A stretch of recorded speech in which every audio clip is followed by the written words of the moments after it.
Subscribe. Bismillah, walhamdulillah, wassalatu wassalamu ala rasulillah Muhammad bin Abdillah wa ala alihi wa sahbihi wa mawala la hawla wa la quwwata illa billah. Qala ta'ala wa min ayatihi an khalaqalakum min anfusikum azwajan litaskunu ilaiha wa ja'ala bainakum mawaddatan wa rahmah inna fi dzalika laayatin liqaumin yatafakkarun. Wa qala an-nabi sallallahu alaihi wasallam an-nikahu min sunnati faman lam ya'mal sunnati falaysa minni. Hadirin jamaah yang dimuliakan Allah, pada kesempatan kali ini kita akan melanjutkan kajian kita pada kitab kitab Al-Miftah yang dikarang oleh Al-Habib Muhammad bin Salim bin Habib bin Syekh Abu Bakar bin Salim. Bismillahirrahmanirrahim. Qala al-musannif, pengarang kitab ini mengatakan at-talaqu lughatan halul qaidi wa syar'an halu aqdin nikah bila talaq au nahwi. Talak secara bahasa adalah melepaskan sebuah ikatan, dan secara istilah syariat adalah melepaskan ikatan pernikahan dengan lafaz talak atau lafaz yang sama dengannya. Hadirin jamaah yang dimuliakan Allah, jadi pada kesempatan kali ini kita akan membahas tentang talak. Jadi talak ini antonim dari akad. Akad artinya mengikat. Jadi ketika kita akan nikah, maka sesungguhnya kita sedang mengikat seorang perempuan ke dalam pernikahan kita. Maka jadilah si perempuan itu pendamping hidup kita, ya. Akad artinya apa? Mengikat. Dan talak kebalikannya, yaitu melepas. Jadi ada mengikat dan ada melepas. Nah, pada kesempatan kali ini itu yang akan kita bahas, yaitu tentang talak.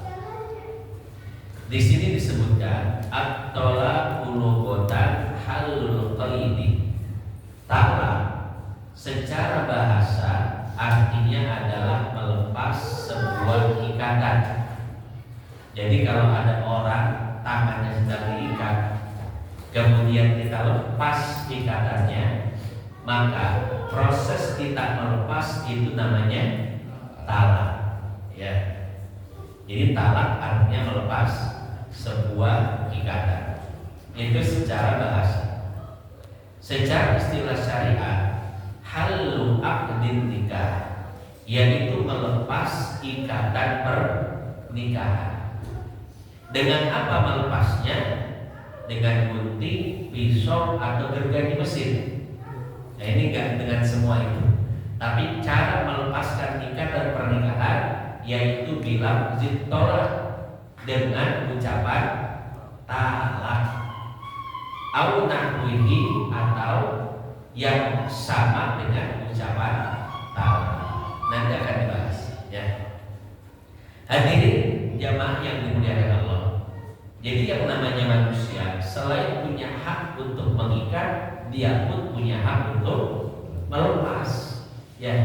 Cuman melepaskan ini atau yang disebut dengan talak ini adalah perbuatan yang sangat dibenci oleh Allah. Sesuai dengan hadis Nabi, abghadul halal ilallahi at-talaq.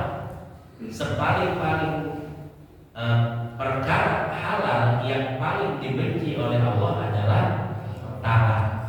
Artinya talak itu boleh, tapi tidak disukai oleh Allah. Ya, jadi mengikat akadnya itu sunnah dan melepasnya itu makruh.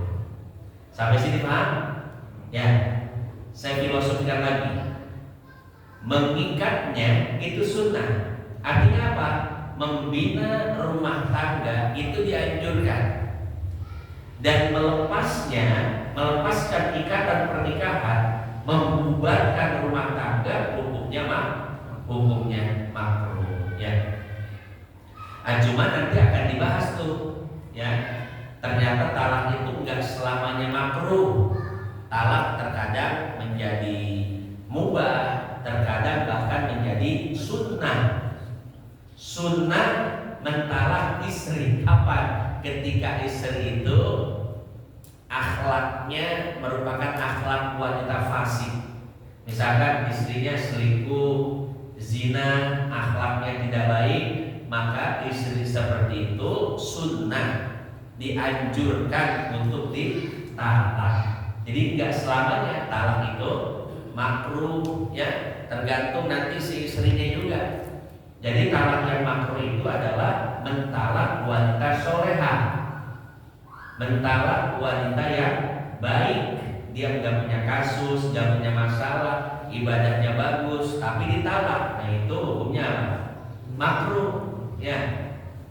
Tapi kalau seandainya mentalak perempuan yang tidak baik, maka hukumnya sunnah, dianjurkan. Karena begini, rumah tangga itu bukan tujuan hidup kita.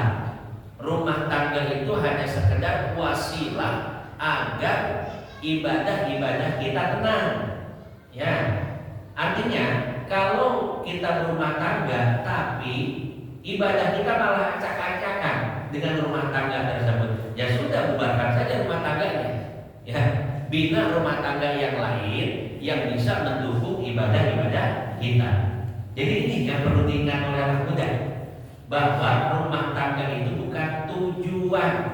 Rumah tangga itu hanya batu loncatan saja untuk kita bisa sampai kepada Allah, agar ibadah-ibadah kita tenang, ya, agar hubungan kita dengan Allah bagus. Jadi kalau rumah tangga bisa membuat hubungan kita dengan Allah bagus, lanjutkan rumah tangganya.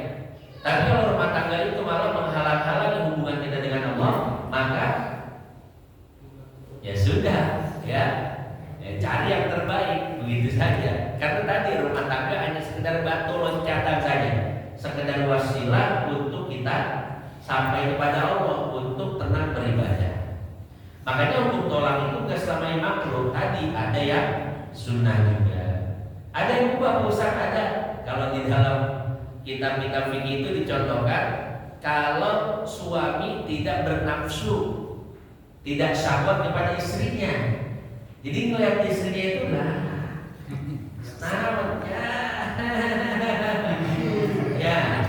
ya Allah. Jadi nggak ada girah, nggak ada gairah kepada istrinya, ya. Karena kan salah satu tujuan menikah adalah menenangkan nafsu, betul nggak? Agar nafsu manusia yang bisa dibilang liar, yang bisa dibilang anak muda kadang ya. Jadi untuk menjinakkan nafsu. Nah lalu bagaimana kalau kepada istri tidak memiliki nafsu, tidak bersyahwat? Nah maka kata para ulama, boleh istri seperti itu diceraikan. Hukumnya tidak makruh, tidak sunnah juga, ya. Jadi seperti itu. Karena kan perempuan itu macam-macam ya. Ada perempuan yang sekali dilihat itu, jangankan udah badannya, ngelihat kakinya aja udah langsung naik kita. Ada perempuan yang modelnya seperti itu, ya. Tapi ada perempuan yang udah kita perhatiin, gak naik-naik nafsu itu.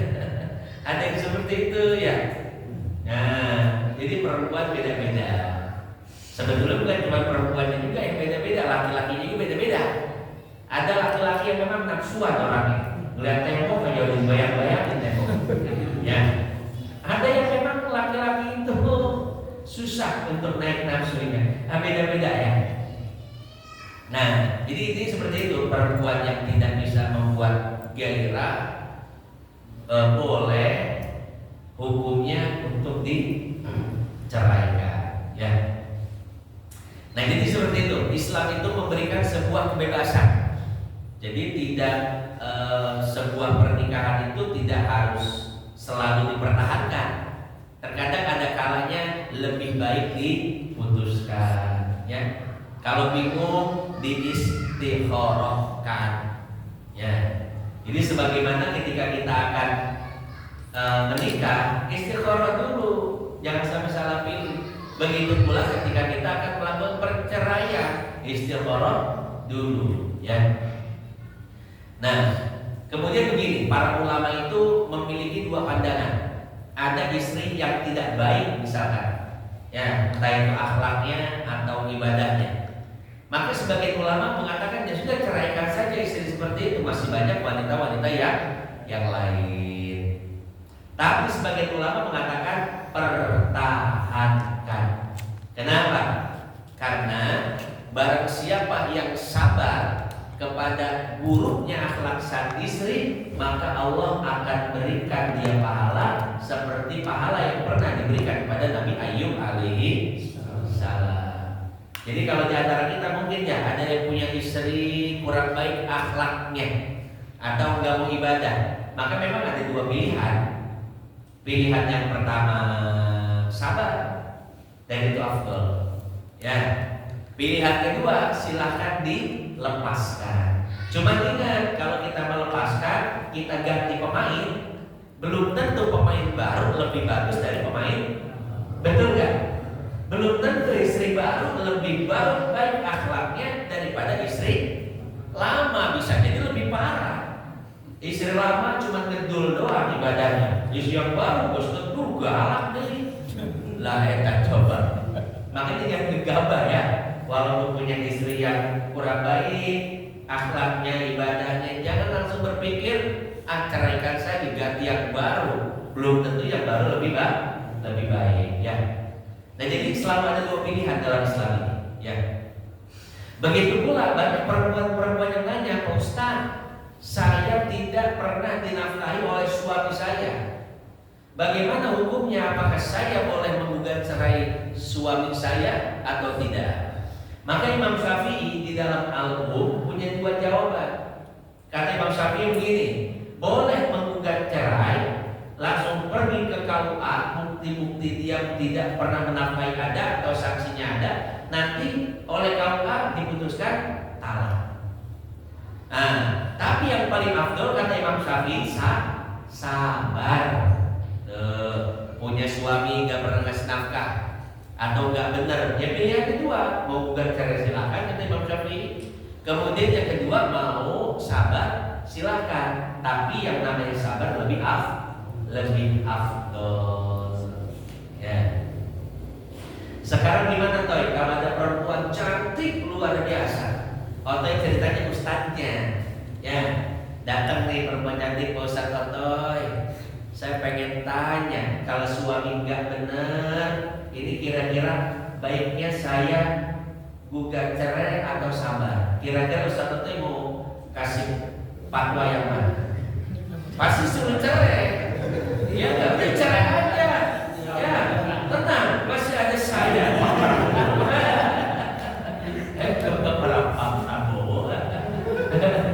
Ya tenang, ada saya. Waduh, kuota masih 3. Ya saya yakin kalau Totoy yang jadi ustadznya pasti begitu. Pilih-pilih, giliran goreng sabar, pahala yang besar adalah balasannya. Giliran goreng kita sabar, nungguin bagus, bukan cerai. Tenang, ibu saya bantuan. Ya Allah, jangan pilih-pilih ya, jangan pilih-pilih. Ya, ada seperti itu soalnya, masya Allah.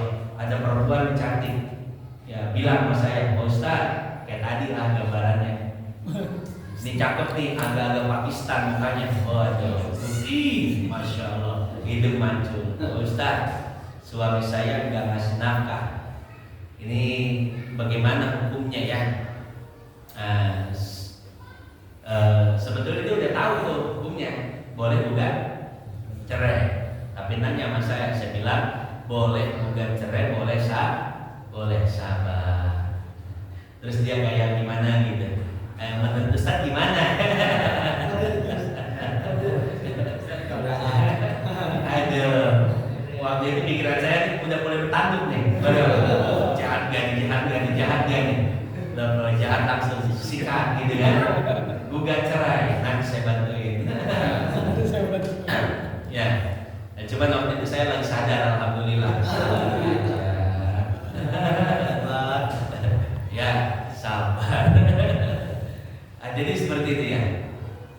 Nah, jadi yang namanya talak yaitu melepaskan akad nikah dengan lafaz tertentu. Jadi tidak semua lafaz bisa digunakan untuk menjatuhkan talak. Nah, sebelum membahas talak lebih luas, maka Habib Muhammad membagi talak menjadi dua. Karena masing-masing itu ada hukumnya masing-masing. Yang pertama, beliau mengatakan at-talaqu qismani.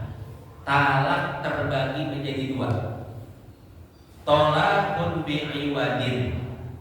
Pertama, tolak dengan adanya imbalan. Wa yusamma al-khulu. Talak tersebut dinamakan khulu. Ini yang akan kita jadikan istilah nanti ya. Jadi talak yang ada imbalannya namanya khulu. Wa talaqun bi ghairi iwadin. Yang kedua ada talak tanpa imbalan. Ya. Nanti akan dijelaskan satu persatu oleh pengarang kitab ini. Nah, sekarang kita akan bahas khulu dulu, talak tanpa imbalan. Al-khulu, talak dengan adanya imbalan. Al-khulu lughatan mushtaqun minal khal'i. Khulu secara bahasa diambil dari kata al-khal'u wa huwa an-naz'u yang artinya itu mencabut. Jadi kalau talak artinya melepas, kalau khulu artinya mencabut. Melepas cuma sekedar melepas, tapi mencabut ini bisa berakhir semuanya. Misalkan ada pohon, ya, ada pohon kecil, kita cabut ke akar-akarnya, itu namanya apa? Khulu. Kalau cuma kita cabut daunnya kita pentingin, itu namanya talak. Ya, talak itu sekedar melepas. Kalau khulu benar-benar apa? Mencabut dari dasarnya. Makanya nanti konsekuensi talak dan konsekuensi khulu itu beda. Kalau talak karena dia lebih ringan, maka konsekuensinya pun ringan. Sehingga talak itu bisa dirujuk. Talak 1, talak 2 bisa dirujuk. Talak pun bilangannya banyak sampai 3, ya. Sementara orang yang melakukan khulu nanti nggak ada kata rujuk lagi. Khulu pertama, khulu itu nggak ada khulu 1, khulu 2, khulu 3, nggak ada. Khulu itu cuma 1. Sudah 1, dia pun tidak bisa dirujuk. Nah, ini konsekuensi daripada orang yang melakukan khulu ya.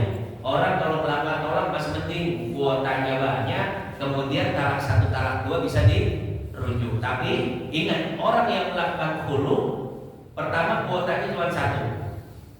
Yang kedua, kalau seandainya dia melakukan khulu, maka dia tidak bisa merujuk istrinya. Ya, itu konsekuensinya. Perbedaan antara melepas dan mencabut. Nah, itu secara bahasa ya. Jadi namanya khulu secara bahasa mencabut. Saya ingat satu hadis seperti ini, ya. Fa innahu awwaluhumatun al wa akhiruhumatun zat. Ini ada memakai sendal, ya. Jadi ada memakai sendal. Ketika kita memakai sendal, maka yang didahulukan adalah yang kanan. Kemudian baru yang kiri. Dan ketika kita melepas sendal, maka sebaliknya, yang didahulukan kiri, yang terakhir kanan. Itulah pesan Nabi. Fa innaha awwalahuma tun'al wa akhirahuma tunza. Nah, kata tunza itu artinya apa? Melepas. Ya. Bisa melepas, bisa mencabut. Nah, jadi seperti itu. Itu hulu secara apa? Bahasa. Mustaqun minal khalqi wa huwa an-naz'u. Kemudian kalau kita lihat ke dalam ilmu nahwu, sebetulnya para ulama itu berbeda pendapat tentang akar sebuah kosakata. Ini kosakata itu akarnya mana? Masdar atau fi'il madhi fi'il mudhari. Maka ulama Basrah mengatakan akar sebuah kata itu adalah masdar. Makanya di sini disebutkan mustaqun minal al-khalqi, diambil dari kata isim masdar yang bunyinya al-khalqu. Karena di fi'il madhi fi'il mudhari'nya khala'a ya la'u, yang artinya mencabut. Ya. Jadi kalau ulama Basrah mengatakan akar sebuah kata itu adalah masdar. Kalau ulama Kufah mengatakan akar sebuah kata adalah fi'il madhi mudhari. Wa syar'an, secara syariat, furqatun bi'iwadin maqsudin raji'in li jihatiz zawji. Sebuah perpisahan yang mensyaratkan imbalan, yang mana imbalan itu manfaatnya kembali kepada suami. Saya contohkan seperti ini. Ada suami yang KDRT. Saya contohin suami yang gak benar ya. Saya contohin suami yang gak benar dulu. Habis gitu saya contohin istrinya yang gak benar. Pertama, suami gak benar, dia melakukan KDRT kepada istrinya. Kata istrinya, daripada saya begini terus, mending abang ceraiin saya. Tapi apa daya, si suaminya ini tidak mau menceraikan istrinya. Ya karena memang tali perceraian itu dimiliki oleh suami. Artinya selama suami tidak menceraikan istri, selama itu pula tidak akan terjadi perceraian. Ya. Kata suaminya, saya tidak akan menceraikan engkau untuk selama-lamanya. Sementara si perempuan galau juga, galau ini bukan KDRT. Ya, akhirnya si perempuan bilang ini, bang, kalau abang menceraikan saya, nanti saya kasih duit 5 juta. Atau misalkan nanti motor ini udah buat abang aja, walaupun kemarin saya yang nyicil sampai lunas. Tapi kalau abang mau menceraikan saya, ini motor buat abang. Atau karena saking ingin cerainya si istri, sampai-sampai bilang ya udah, ini rumah kan punya saya. Tapi kalau abang mau menceraikan saya, ini rumah buat abang. Ini namanya apa? Khulu. Ya. Jadi khulu itu adalah perceraian dengan syarat adanya sebuah imbalan. Nah, tadi si suami kan tidak mau menceraikan ya awalnya. Tapi ketika perceraian itu ada imbalannya, maka suami setuju. Oh ya sudah, kalau begitu saya ceraikan engkau dengan rumah yang akan kau berikan pada saya. Itu namanya khulu, perceraian dengan mensyaratkan imbalan. Ya. Itu gambaran yang pertama, suaminya nggak benar. Ini saya akan gambarkan kasus-kasus yang ada ya. Gambaran yang kedua, istrinya nggak benar. Suaminya soleh, nggak pernah KDRT, selalu memberi nafkah dan lain sebagainya. Tahu-tahu istrinya ada main sama laki lain. Dia punya pacar. Kata pacar istrinya, cerai apa? Nanti kita nikah. Ya. Si istri bilang sama suami, bang ceraiin saya udah gak suka sama abang. Tapi suaminya gak mau nyerahin. Akhirnya kata suaminya, ya sudah, kalau abang mau menceraikan saya, nanti saya kasih pajero. Wih, gimana toh kalau dikasih pilihan begitu? Wah, oke. Pajero, aku bisa mendapatkan yang lebih baik darimu. Ya, nah jadi terkadang ada memang yang nggak benar itu dari si istrinya, ya.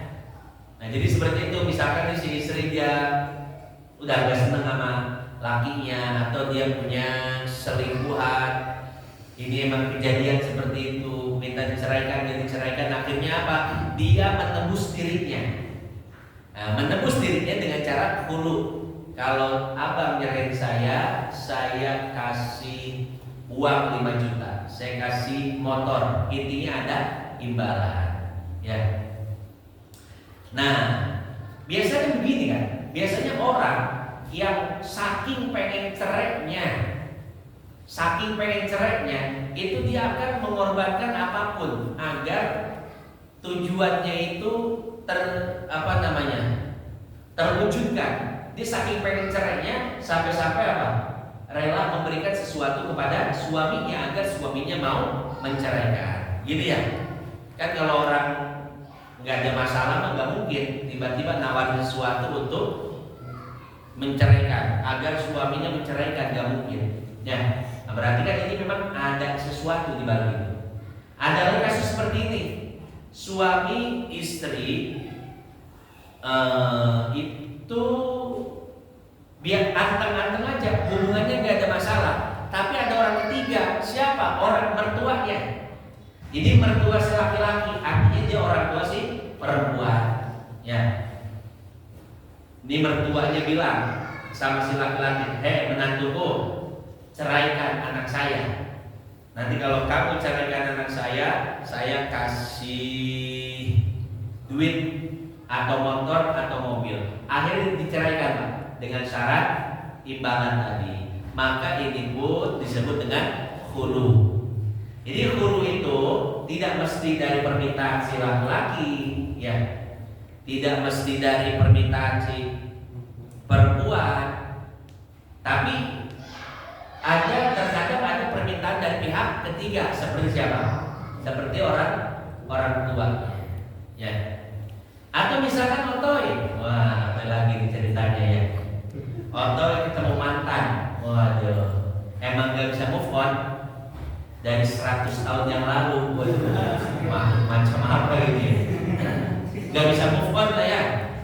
Ya, akhirnya sementara mantannya itu sudah punya suami. Otoy deketin suaminya anu ya, iya. Mau Pajero gak? Mau lah. Dengan syarat ceraikan istriku, saya kasih Pajero. Akhirnya apa? Diceraiin. Istriku, saya ceraikan engkau dengan Pajero yang mau diberikan sama bos Otoy. Aduh. Sah nggak? Sah. Ya. Karena yang namanya imbalan tadi tidak mesti dari si istri, tidak mesti dari mertuanya, tapi boleh dari siapa saja, ya. Nah, jadi seperti itu ya. Itu sedikit gambaran kasus-kasus yang ada yang menggambarkan tentang khulu. Jadi intinya khulu itu perceraian dengan mensyaratkan adanya imbalan. Imbalannya bersumber dari pihak istri atau di luar pihak istri, tapi manfaatnya itu kembalinya ke si suami, ya. Nggak boleh ada pihak ketiga begini. Ada pihak ketiga ngomong sama istrinya, "Hei, istrinya anu, misalkan saya istrinya Otoy ya, istrinya Pak Otoy, kalau kamu memberikan sesuatu pada saya, kamu ditalak suami kamu." Akhirnya ditalak. Otoy mentalak suaminya, tapi Otoy mentalak istrinya, tapi istrinya itu memberikan sesuatu ke saya. Daripada saya merek suami saya, mending saya merek kamu saja. Berkah. Nah itu nggak jadi apa? Nggak jadi khulu itu jadi talak biasa. Kenapa? Karena khulu itu manfaat barangnya harus kembali pada suami, ya. Nah, karena itu kan sebagai kompensasi bagi suami. Karena biasanya khulu itu yang terjadi ya, kasus-kasus yang terjadi, khulu itu biasanya bukan kemauan suami. Khulu itu biasanya kemauan istri atau pihak-pihak yang lainnya yang menginginkan perceraian. Sementara suami, saya nggak mau cerai, saya mau mempertahankan istri saya. Nah maka karena tidak ada dia niat untuk menceraikan, maka dia harus dapat kompensasi dari imbalan-imbalan tersebut, ya. Nah jadi seperti itu ya. Insya Allah paham gambaran khulu? Iya. Ini khulu itu biasanya terjadi di antara pasangan-pasangan kaya. Ya, yang saya lihat ya, yang melakukan khulu biasanya istrinya yang kaya. Istri kalau punya duit, hati-hati. Ya, dia kalau udah nggak senang sama kita langsung minta khulu dia. Bang, cariin saya ya, duit 1 miliar mah bawa aja, receh buat saya. Ini mantep. Ya, nah itu biasanya perempuan-perempuan yang melakukan khulu itu ya perempuan-perempuan kaya atau keluarganya kan kaya. Ya kalau perempuan yang biasa-biasa aja, ya nggak mungkin dia melakukan khulu ya. Dan belum saya dengar ya perempuan-perempuan yang biasa itu melakukan khulu. Makanya perempuan itu jangan diajari bab khulu ya.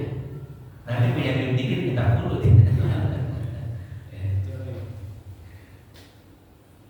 Nah sekarang rukun khulu. Arkanul khul'i khamsatun. Rukun khulu ada 5. Pertama zaujun, adanya suami. Yang kedua bid'un. Bid'un ini gimana ya cara ngertiinnya? Bid'un ini kemaluan wanita.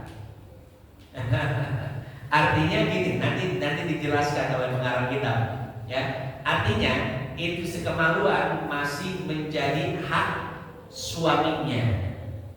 Karena nanti ada statusnya itu istri, tapi kemaluannya sudah tidak boleh di apa sih namanya? Iya. Sudah tidak boleh dimanfaatkan oleh suami, ya. Nanti dijelaskan. Oh, itu bahasanya pakai. Ya, tapi betul sih, ya. Cuma nggak gitu juga. Ada rekaman ini 2 ini. Ya. Nah, yang kedua bid'un, adanya kemaluan istri, maksudnya masih menjadi hak suaminya. Wa multazimun lil iwan, yang ketiga adanya orang yang menanggung imbalan tersebut. Seperti yang tadi dijelaskan, tidak mesti si istri yang menanggung, terkadang mertuanya, terkadang pihak yang lainnya. Jadi intinya rukun yang ketiga daripada rukun khulu adalah ada yang menanggung imbalan tersebut.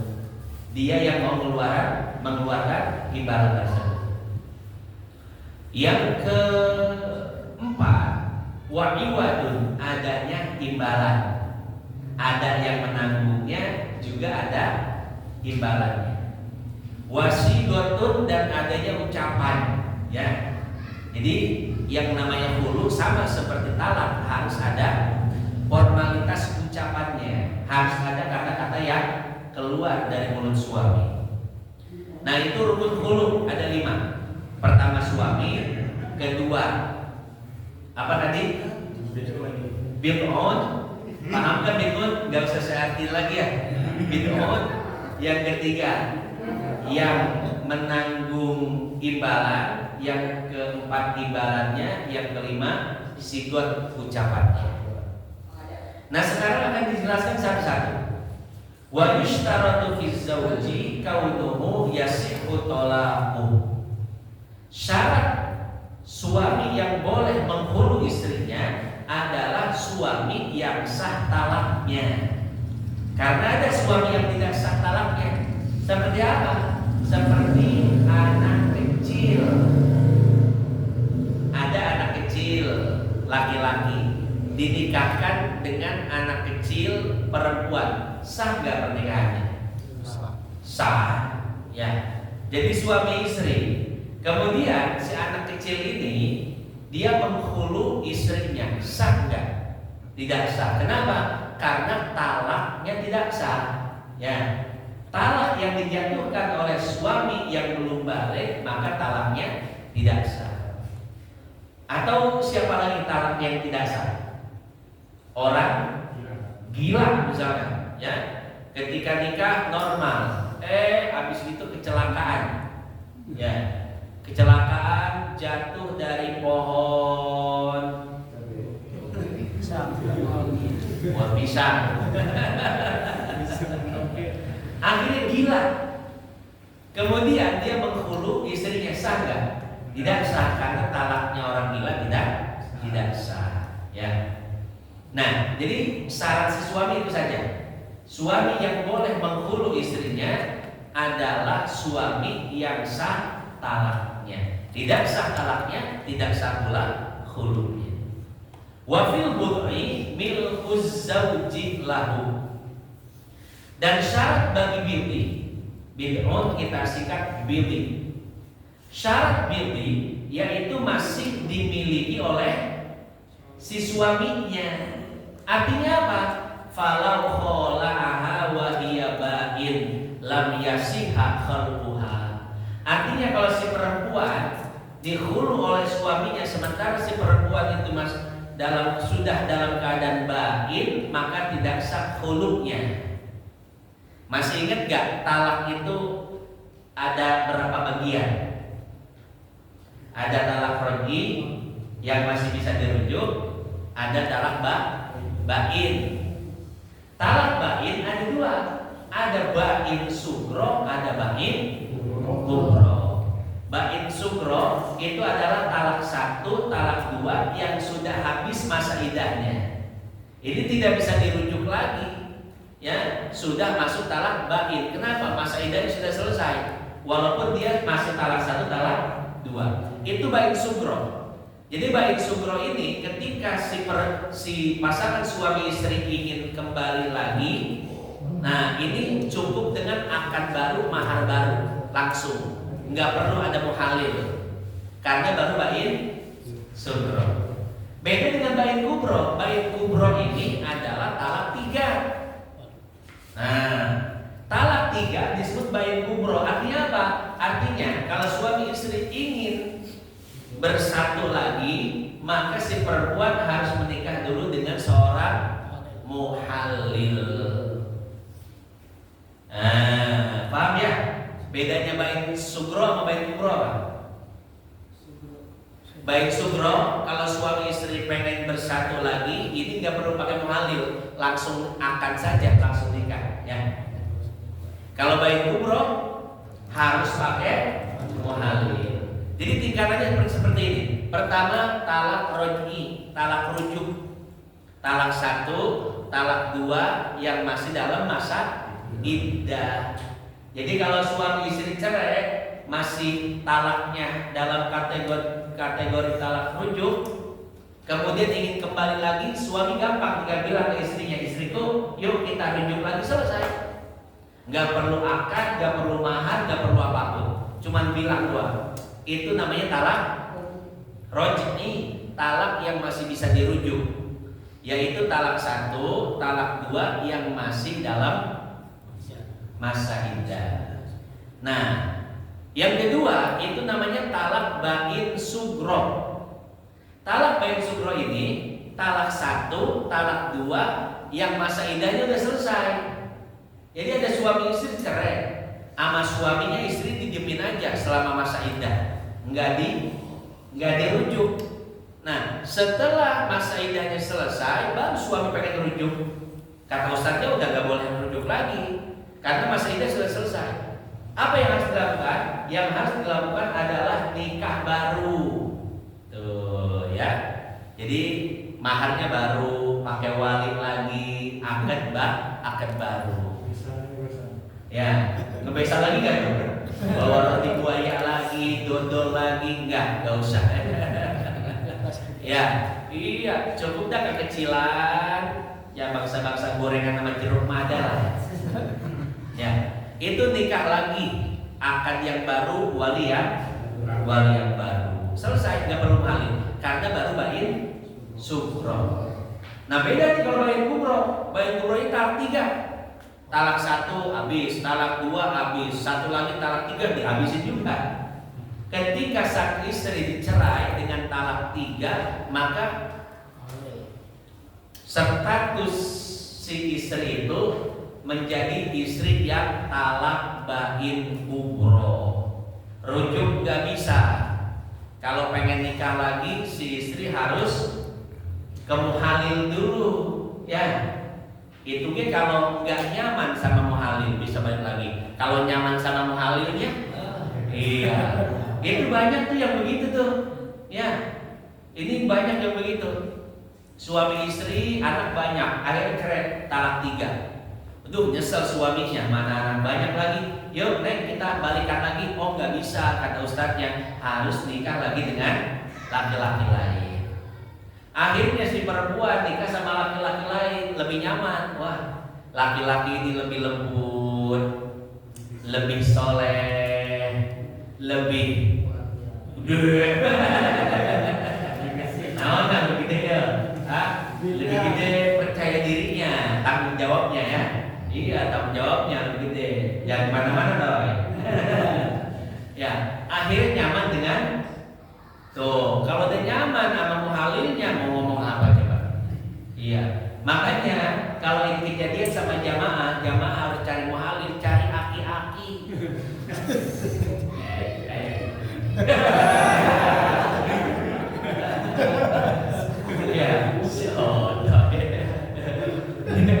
Ya, ya. Nah, biar balik lagi dong. Nanti sudah selesai sama muhalil, balik lagi kan? Balik lagi akad baru, mahar baru, pakai wali lagi, ya. Nah, jadi seperti itu. Nah, sekarang kita kembali ke hulu. Hulu itu tidak boleh dilemparkan atau dilakukan kepada perempuan yang sudah mengalami talak bain. Ini tahu perempuan udah talak bain, talak 1 habis masa idahnya, atau talak 2 habis masa idahnya, sama dia di hulu. Nah, itu tidak boleh, nggak sah hulunya. Karena tadi bildinya itu bukan hak suami lagi, ya. Beda kalau si perempuan masih talak roj'i, talak rujuk. Jadi talak itu pertama bisa ditumpuk ya. Misalkan nih, Otoy mentalak istri dengan talak 1. Seminggu kemudian masih kesel. Telepon, talak 2, itu naik tuh, talak 2, ya. Kemudian masuk kesel lagi, telepon, talak 3. Jadi talak itu bisa ditumpuk ya. Jadi nggak harus dirujuk, kemudian talak lagi, rujuk, talak, nggak, bisa ditumpuk. Kalau pertama dijatuhkan talak 1, kemudian belum dirujuk, ditumpuk dengan talak 2, itu langsung masuk talak 2, ya. Nah sama, talak bisa ditumpuk dengan hulu. Talak 1 selesai. Ini masih masa idah si perempuan. Kemudian langsung ditumpuk dengan hulu. Ya, kalau kamu pengen saya talak beneran, pengen bener-bener lepas dari saya, kasih saya duit 5 juta. Akhirnya disanggupi oleh perempuan. Nah, itu kan apa? Talak yang ditumpuk dengan hulu. Nah, kalau si perempuannya masih dalam talak roj'i, maka itu boleh di hulu. Tapi kalau sampai talak bain, maka si perempuan tidak boleh di hulu, ya. Nah, itu syarat dari apa? Dari bid'un. Kemudian begini, kalau sudah di hulu, maka tidak ada rujuknya. Enak banget, dia udah dapat duit, rujuk lagi. Iya nggak? Bayangkan kalau hulu ada rujuknya. Ya, kita bilang sama istriku sini 5 juta saya tolak kau. Akhirnya talak. Kita dapat 5 juta kan? Kita rujuk lagi, tapi bercanda. Bercanda. Itu kalau Gen Z yang nolak istri ya, habis nolak bercanda. Wah, kacau. Tahu Gen Z kan? Oh ya, gengsi parah tuh. Kalau jadi guru, waduh, ada muridnya ngadu, Pak Guru, saya tadi dicoret sama siapa? Sama si Anu, Bas. Dulu gengsi kalau jadi guru begitu tuh, suruh balas. Dulu kan guru-guru kita kalau ngadu ya kita dijailin. Guru kita bilang maafin, ya ngajarinnya maafin, ngajarinnya yang baik-baik. Oh karena gengsi jadi guru parah. Ya, saya kalau ngeliat gengsi yang jadi guru aduh. Coba ntar lu ngalamin aja ya, gengsi, guru-guru gengsi itu. Saya tidak nyampe gengsi itu. Kalau waktu ini kan serang enggak, kalau waktu milenial. Jadi ada tingkatan-tingkatan toh.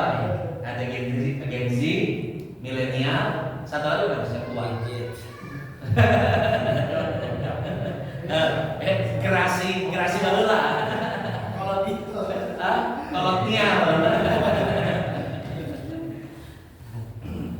Nah, jadi seperti itu ya. Jadi yang namanya hulu itu tidak boleh dirujuk. Enak betul udah dapat duit dirujuk lagi ya. Nah, itu enggak ada rujuk. Wa yushtaratu fil multazim bil iwad kaunuhu mutlaqat tasarruf. Disyaratkan bagi orang yang menanggung imbalan keadaannya adalah orang yang sah transaksinya. Artinya dia balik, berakal dan dia rasyid. Rasyid itu orang yang tahu maslahat dirinya sendiri, ya. Jadi dia punya duit itu, ya dia manfaatkan betul untuk jual beli, nggak dikasih sama orang, nggak dibagi-bagi, nggak diaur-aurin. Orang yang belum paham duit itu namanya safi. Lawan safi itu apa? Rasyid. Nah, orang kalau belum paham duit, dia punya duit bagi-bagiin, aur-aurin, dipakai beli kapal-kapalan, itu belum paham duit. Nah, ini namanya safi, ya. Nah, orang yang sudah paham duit, paham maslahat untuk dirinya sendiri, itu namanya rasyid. Atau bahasa di sininya mutlaqut tasarruf. Tuh. Jadi orang yang menanggung imbalan disyaratkan orang yang ngerti duit. Orang yang mengerti barang-barang berharga atau barang-barang yang tidak berharga. Orang yang mengerti kemaslahatan dunia. Nah itu. Artinya apa? Anak kecil itu nggak boleh jadi si penanggung. Ada anak kecil belum balik. Ya, dia bilang sama si suami, kalau kau menceraikan istrimu, nih saya punya duit 5 juta, saya kasihkan kau. Nggak sah hulunya. Ya, karena si penanggungnya tadi apa? Penanggungnya anak kecil yang belum tahu duit, belum tahu kemaslahatan dunia. Atau siapa lagi yang tidak tahu kemaslahatan dunia? Orang gila, orang stres tapi duit banyak, ya. Orang stres duit banyak. Akhirnya dia jadi si penanggung imbalan tersebut. Itu enggak sah juga. Nah jadi si penanggung itu syaratnya apa? Balik, berakal, rasyid. Dia mengerti kemaslahatan dunia, tahu barang-barang berharga dan barang-barang yang tidak berharga. Yang keempat, wa yushtaratu fil iwad kaunuhu maqsudan wa kaunuhu ma'luman wa kaunuhu raji'an li jihatiz zawji. Imbalan disyaratkan adalah sebuah barang yang maslahatnya itu tidak bertentangan dengan syariat, seperti yang kendaraan, HP, laptop dan lain sebagainya. Itu kan ada maslahat. Memang sesuatu yang dicari oleh orang, ya, dibutuhkan oleh orang. Nah sekarang kalau dia barangnya itu maslahatnya itu bertentangan dengan syariat, seperti apa? Minuman keras.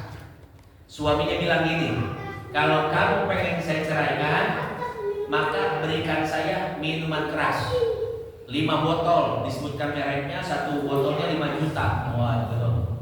Ada kan yang mahal-mahal gitu ya? Wine. Wah, naon toy wine itu? Wine, mahal ya? Satu botol bisa 5 juta, 6 juta, belasan juta, puluhan juta. Nah, kalau si suami meminta imbalannya adalah barang-barang yang diharamkan oleh agama, maka hulunya tidak sah. Ya. Nah, itu syarat barang hulunya atau syarat imbalannya.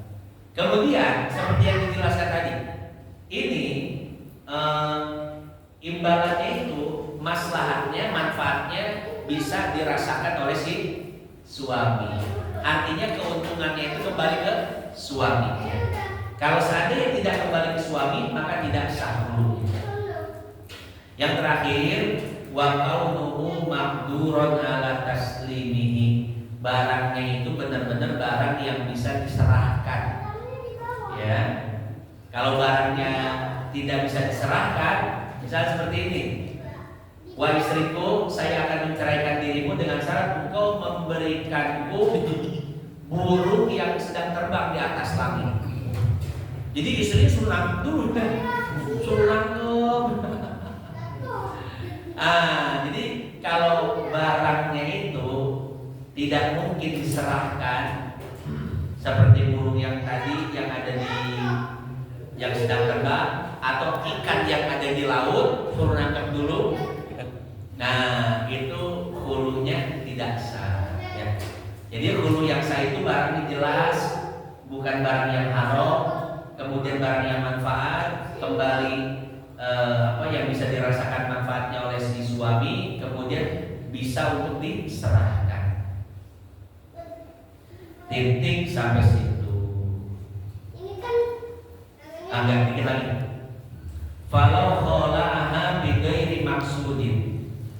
Jika si suami menghulu istrinya dengan imbalan atau barang yang tidak dimaksud, kadang seperti darah.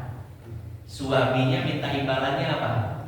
Darah. Saya mau menceraikan kamu dengan syarat, ya, berikan saya darah ayam cemani. Di suaminya mau ke Gunung Kawi, ini mau pesugihannya. Atau misalkan dengan syarat darah golongan A. Ini nggak sah karena ternyata si suaminya itu bidan. Minta begituan ya. Iya, itu nggak boleh. Waqa'at tolak raj'iyat wala malah. Maka kalau itu yang dilakukan, hulunya itu menjadi talak biasa. Jadi talak raj'i, bukan hulu, wala malah, dan tidak wajib memberikan darah tersebut.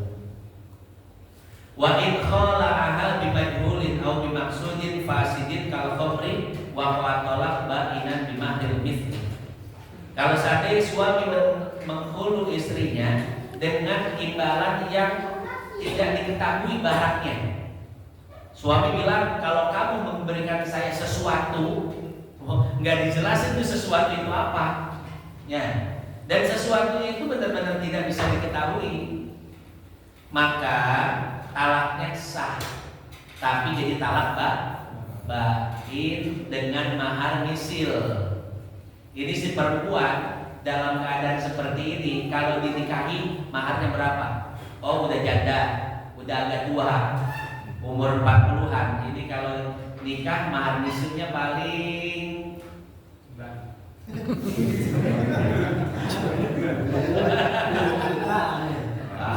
ikan cupang. Ya, ini mahar misilnya paling 1 juta. Ya udah, kasih 1 juta. Itu kalau menghulunya dengan barang yang tidak diketahui, atau dengan barang yang diketahui dimaksud tapi maksudnya maksud yang rusak, bertentangan dengan syariat, seperti khamr, minuman keras. Nah, kalau dia menghulunya dengan minuman keras, maka hulunya sah, jadi talak bain. Kemudian yang harus diberikan adalah mahar misil. Berarti kalau hulunya dengan sesuatu yang tidak diketahui atau sesuatu yang dimaksud tapi maksudnya itu maksud yang bertentangan dengan agama, disebut dengan maksudun fasid.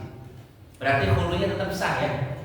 Hulunya sah, tapi barang yang diberikannya itu adalah mahar misil, bukan barang-barang yang disebutkan tadi.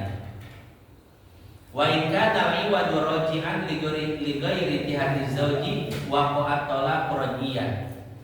Kalau seandainya imbalannya itu diberikan kepada selain suami, maka talaknya itu jadi talak roji. Misalkan si perempuan, si laki-laki menghulu dengan uang 5 juta, tapi si perempuan memberikan uang 5 juta itu bukan kepada suaminya, tapi kepada anak yatim atau sama ustaz. Jadi uang 5 juta itu tidak diberikan pada suami yang menghulunya, maka talaknya sah. Jadi talak roji, talak yang masih bisa dirujuk. Titik wallahu a'lam bishawab.